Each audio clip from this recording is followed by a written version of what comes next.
Hey everyone, this is Grant Thomas from Visas Association bringing you another questions and answers session. This time the question is, do I need to submit original copies of the documents for my Schengen visa? And the answer is no. In most scenarios you don't. But instead of just saying that, I will dive into the exact examples of where you should be applying your original copy and where you can go and apply like a certified copy, right? Because again, some of these items such as birth certificates do cost us a little bit of money and take us quite a long time. And so the embassies and consulates don't require us to actually just give them the official copy because that would be quite unreasonable for them. So towards the end of the video, I will dive into some very key examples that you should and shouldn't submit.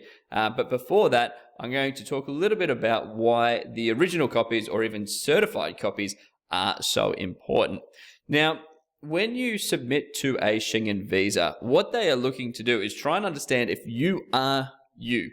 There have been so many situations in the past where people have applied under fraudulent names and fraudulent details in order to escape their current country and migrate permanently to another region such as the Schengen region. And so the ways that the embassy and consulates try and avoid this is by getting formal documentation validated and verified. And so what this does is it means that someone else has looked at your original document, such as your passport, which again, you don't want to send your passport to the embassy unless explicitly required, or like your birth certificate, which again, you might not want to provide to the embassy themselves. Before I continue, just know that if you are using someone like VFS Global or even an embassy that's going to provide the stamps to them, they might request the actual passport itself, but you will need to provide a copy with that as well. So very different between submitting the requirements and actually giving them something in order for them to attach the visa to, right? So really important for you to know. But when we go through that, what they're looking for is they're looking to make sure that you are who you say you are, as opposed to being someone fraudulent. And so what they do is they increase the requirements that you have to provide because it increases the complexity for someone who's trying to be someone that they're not applying for a Schengen visa. And that's why in your requirements, you've got things such as your marriage certificate, your birth certificate, your passport, your utility bills, booked flights under your name, booked accommodation under your name, travel insurance under your name, employment contracts with your details on it, bank statements with your details on it, pay statements with your details on it, because again, it makes it so much more difficult for someone who's not really themselves to apply. And so it's really important context to understand why they are asking for all of this information and why they then want to get it certified, right? So that's the very first important point. The second point is that once you have all these documents, they then want someone formal to say, yes, I've seen the original and this is an exact copy of the original. And so what does that mean? So that essentially means that, or what they're trying to avoid is someone creating a fake photocopy of a passport where they go and replace the photo or replace the name. Same with like a utility bill where they replace the address or replace the name, right? And so what they're going to do is they're actually going to get someone else to certify that this is a direct copy of this document. And so the way you do this is, depending on the country you're applying from, it might be a member of government, it might be a lawyer, it could be a pharmacist. Essentially, it is someone that is recognized by the country as a person who can authenticate copies of formal documentation. The best way to do this is to Google, right? Again, every single country calls them different things. Some countries call them justice of the peace. Just Google how to get documents certified within your country, and it will help you sort of solve that exact point.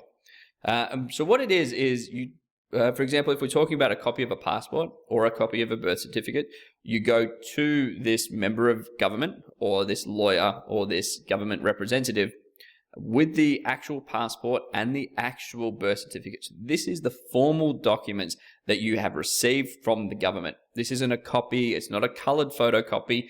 It's not even a certified copy. You can't certify a certified copy. It has to be the original and only the original. So what you do is you take that document and you take the photocopy of that document and you take it down to the person who's going to certify it with your ID, so they know that you are the person relevant to this document and that you relate to it, as well as your original and your copy, and they will just stamp the copy document. They won't do anything to the original. And all they do is they give it a big stamp, put their details on it that says, yes, I have gone and checked this document out and certified it. When you do that, it might cost you a little fee depending on your situation, depending on your country, etc. And that is just a cost of getting a Schengen visa. Unfortunately, you can't really get around it. And so that is what a certified copy is. Now, the original is like giving them the actual birth certificate, which you can do, but just do not expect to get the documents you give to the embassy or the consulate back. Anything that you give to them outside of your passport to get the Schengen visa attached to, you will not get back. So if you go and pay a lot of money to go and get your formal birth certificate or a copy of your formal birth certificate and give it to the consulate/embassy, just know that you will most probably not get that document back. So make certified copies of them. And that brings us to the last and key point is, well, what do you typically submit as an original document? And so what we usually get our customers to do is provide the original bank certificate. So you go down to the bank and you say, hey, can you give me a certificate? The reason for this is because it's highly date driven. So it's got a date on there, and it means that after your application for a Schengen visa, it becomes kind of expired, right? If you apply to a second visa with a bank certificate that's 3 years old, they're probably going to ignore it. Same with bank statements, just give them the original and you just keep a photocopy. There's no reason for you to go and pay more or get more things certified. Your recent photos, don't photocopy them, just actually get a real photo and give it to them. The cover letter, there is no real copy of a cover letter. You write it, you create it, and then you sign the formal, like the actual document, and you give them the copy you have signed. Do not give them the photocopy of the document you have signed. That will be rejected and refused. Same with the application form. Always submit 2 of them. So hand write 2 application forms and hand sign 2 of them and submit both of them. You don't need another copy yourself. Even after you've been approved, it becomes pointless. Another one is your employment approved or leave approval form.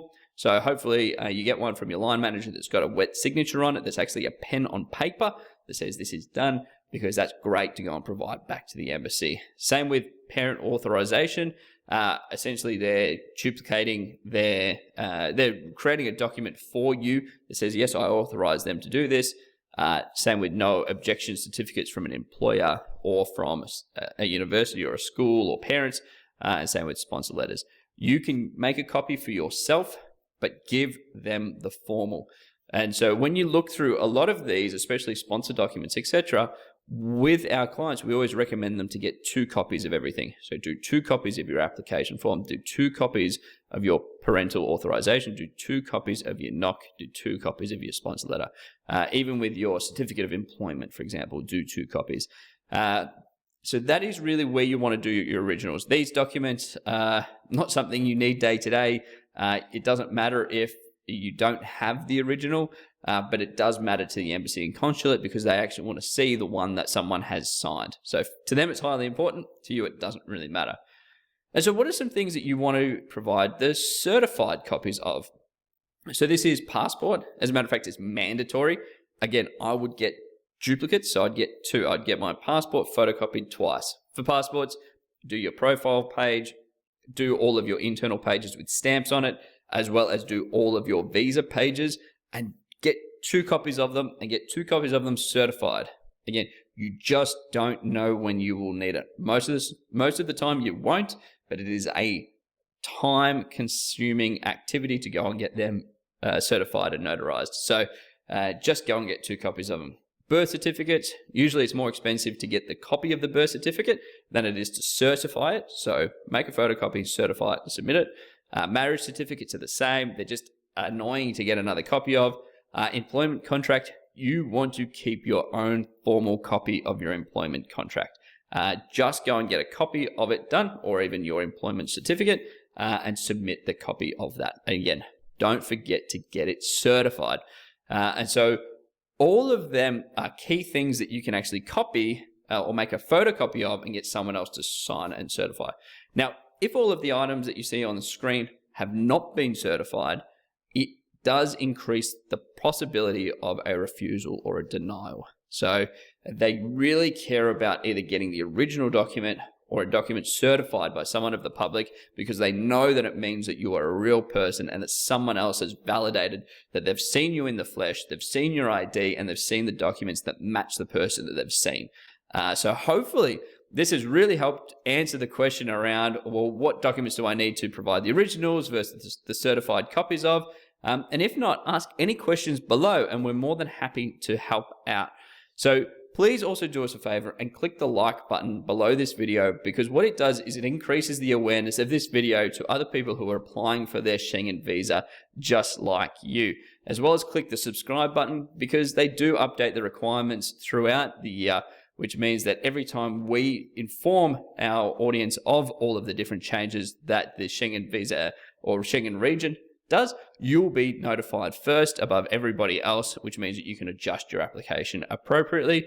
And I'll link to a couple of other videos as well that might help you further in your Schengen visa journey too. So hopefully this has been helpful. I look forward to hearing that you've got a successful Schengen visa from the information that we've helped you with, and good luck on your travels to Europe.